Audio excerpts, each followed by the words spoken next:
গরমের দিনে এইরকমই দুপুরবেলা ভর্তা খেতে কার কার ভালো লাগে?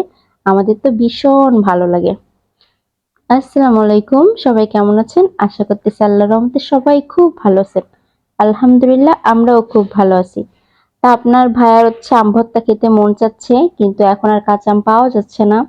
তারপরেও সকাল সকালে বাজারে চলে গেল, যেয়ে দেখতেছে যে আম পাওয়া যায় কিনা কাঁচা আম। তা দেখলো একজন তার গাছের থেকে আম পেড়ে নিয়ে আসছে বিক্রি করার জন্য।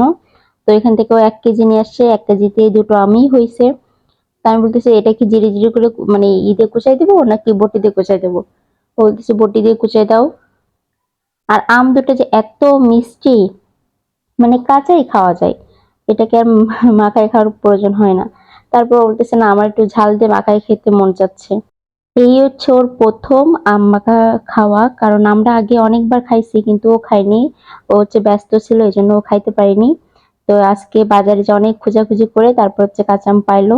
তো বলতেছে যে আমি মাখাই, তুমি মাখায় দাও। তারপর বলতেছে না আমি পারবো না, কারণ আমার হাত জ্বলবে, তুমি মাখাও। কারণ এই গরমে আমার হচ্ছে প্রচন্ড হাত জ্বলে। এজন্য আমি বলছি না তুমি মাখাও, আমি সব গুছাই দিচ্ছি।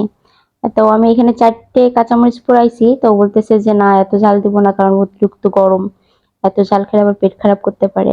এজন্য এখানে ২ টো ঝালই দিছি আর ২ টো আমি উঠায় রাখছি। আর লেবুর পাতা আর লবণ। আর এই আম দুটো যে এত মিষ্টি, এটা চিনি লাগবে না। এমনিতেই খাওয়া যায়। অনেক মিষ্টি আমটা। অনেক মজা খেতে। তারপরে এই যে আপনার ভাইয়া দেখেন মাখাচ্ছে। তার মধ্যে একটু সরিষার তেল দিল। আর হচ্ছে কাসুন্দিও ছিল না। কাসুন্দিও শেষ হয়ে গেছে বাসায়। এজন্য আর কাসুন্দি দিতে পারলাম না। দিলে আরো একটু বেশি মজা লাগতো, কিন্তু কাসুন্দি ছিল না। যাই হোক ওর খাইতে মন চাচ্ছে, ও একটু ভালো করে মাখাক, খাক অন্তত এই বছরের ১ম আম ভর্তা মাখা ওর খাওয়া। যাই হোক ভিডিওটা কেমন হয়েছে অবশ্যই কমেন্ট করে জানাবেন এবং সবাই ভালো থাকবেন। আসসালামু আলাইকুম।